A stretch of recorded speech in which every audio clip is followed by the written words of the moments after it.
আচ্ছা মা, তাহলে আজকে আমি কি রান্না করব? হুম। ও মা, আজকে তুমি রান্না করবে বুঝি? তা তুমি রান্না বান্না পারো? হ্যাঁ।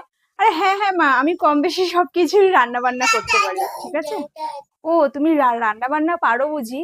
তা করো তাহলে, আজকে রান্নাটা বেশি কিছু করো না, অল্প অল্প করো কিছু, ঠিক আছে। যাও দেখি কেমন রান্না বান্না পারো, যাও। ও মা, বৌমা তুমি বসে আছো যে, আজকে রান্না করবে না তুমি?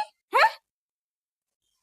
না মা, আজকে রান্না বান্না আমার আর ভাল লাগছে না, এই যা গরম পড়েছে, আজকে রান্না বান্নাটা তুমি করে নাও গো, তুমি করে নাও। আরে বৌমা, আগে তো তুমি সারাদিন কত কাজ করতে, নিজে যেচে যেচে এসে কাজ করতে, এখন তো তুমি সারাদিন শুধু ফোন নিয়েই বসে থাকো।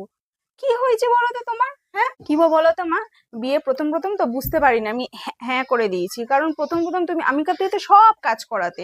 হ্যাঁ, এখনো তো তুমি আমাকে দিয়ে সারা রাজ্যের কাজ করাও। হ্যাঁ, বাড়ির কাজের লোক করে রেখে দিয়েছো। ওই জন্য তো আমি আর এখন আর কাজকর্ম করবো না, এখন তুমি যাও কাজ করে নাও, এখন সময় নেই গো, আমার বাচ্চা কাচ্চা হয়ে গেছে, এখন বাচ্চা পিছনে সময় দিই, যাও।